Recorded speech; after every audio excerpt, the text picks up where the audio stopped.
shouldn't pollute. We should use the technology we got. We should remediate. You ever heard of what's called climate gate? I was shown that IPCC was fraudulating all the reports about climate change. The fact that Al Gore even supports climate change. CO2 you exhale it, right? Plants breathe it in and then they exchange it and they give you oxygen, right? Why is the media telling you that carbon dioxide is toxic? The problem is, I've watched so much material, I've studied it, I've spoken to people who are in the industry. Really all this is whole climate change. Yeah. Probably next week. I think she was here last week. Wow, look at the reports about climate change. The fact that Al Gore Do you really need to get the latest?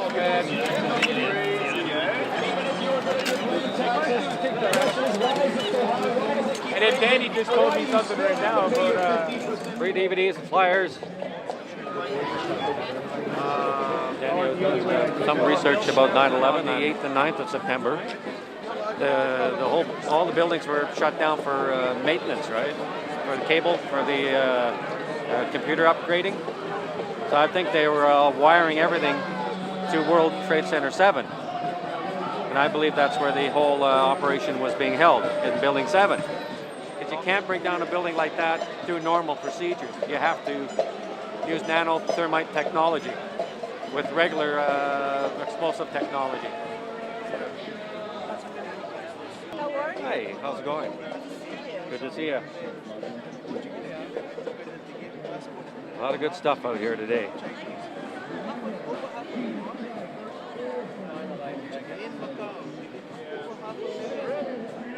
Free DVDs and flyers. All right, this one's gonna be intense. I watched a film recently this week called The Kinsey Syndrome. It's a Chris Pinto, it's American History Films, and it talks about something I never heard about before, a man named Alfred Kinsey. And he is the father of essentially the sexual revolution in the 60s and 70s, and then he's also the father of sex education in school, and it was his research that led to our pedophilia laws. Even though he's in the United States, it affected the whole world. And he's considered the premier psychologist and scientist of childhood sexuality. So, that being said, Alfred Kinsey, as well as being a scientist, he was also an avid pedophile. And if you want a full detail of everything he did, you should watch the film The Kinsey Syndrome. But I have a few things here. So first of all, we'll just start off with his real philosophy, and that's in this quote that says, the only unnatural sex act is that which you cannot perform. Here we have a chart, and this is one of the charts published in 1948 in his Kinsey report, Sexual Behavior in the Human Male. And you have here the age of the subjects. So let's take, say this 4-year-old, this would be a boy, 4-year-old boy. And it says he's had 26 orgasms in 24 hours. And the chart continues up and up. You have as early as 5 months, and on the female report, I believe as early as 4 months. And the report cites oral and manual stimulation. He recruited pedophiles to do this research. So what he would do is he would tell pedophiles either who he knew personally or who contacted him, and they would use a stopwatch and time to see how many orgasms the child had while they were raping them. And none of the people who participated in the study, none of the pedophiles were ever arrested, charged, or anything, never investigated. It also resulted in the sex laws being changed from, long sentences for pedophiles to 2 years house arrest, 2 years probation. So that's you ever wonder why there's so many pedophiles on the streets, and you always hear all these shows, Dr. Phil and all this stuff, they're talking about all these pedophiles. That's why, because of this guy, that's why all those pedophiles are walking around. Because he argued that it was natural. He also argued that having relations with your own child was beneficial for them both emotionally and psychologically. So to summarize how insane this man is, Alfred Kinsey dies as a result of a sexual act. This act involved tying his testicles to the ceiling and then jumping off an elevated area and essentially just like destroying his organs. And eventually that's what killed him. What's worse is the influence he had on culture, the sexual revolution. Two of his greatest disciples, his apprentices in philosophy, I suppose you could say, were Mr. Hay, I forgot his last name, Harry Hay, founder of the Manasseh Society, which is the first national gay rights society in America. Then you've got Clarence Tripp, who videotaped a lot of what Kinsey did, a lot of his sexual exploits with children.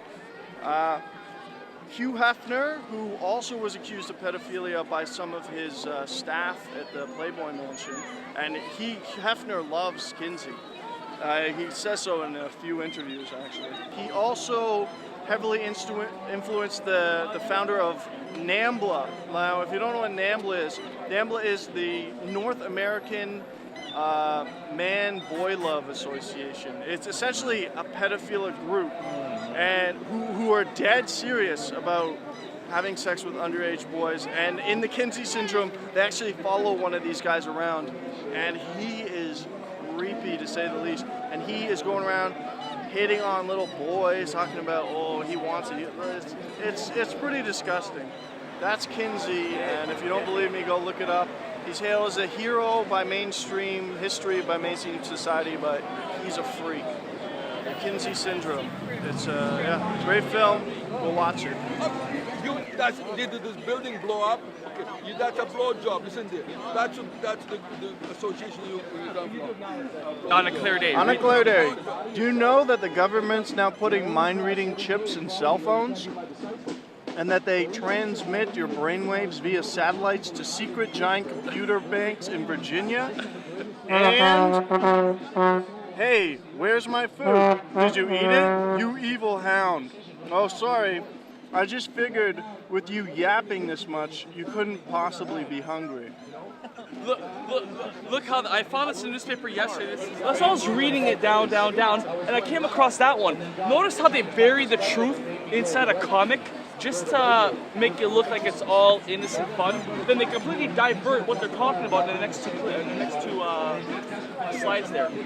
And so that's basically, not call it bait and switch, but what they call the tactic when they set up in a way that makes it almost look fictional, makes it look comical, but it's the truth. But they do in such a way that it diverts what they're putting in plain view, but saying, oh, it's just a joke. You know, and it's in a comic format. It's in a comic form. They say, oh, we have it out there, right? We have it out there. We just did it in such a way that you won't notice. They hide it in plain view. People look at it, oh, it's a comic book form. I'll just take it as a parody. So that's what the Toronto Sun was doing. And when I read this, I go, wow. I have to reread it again just to verify what I was reading. Deadly contrast.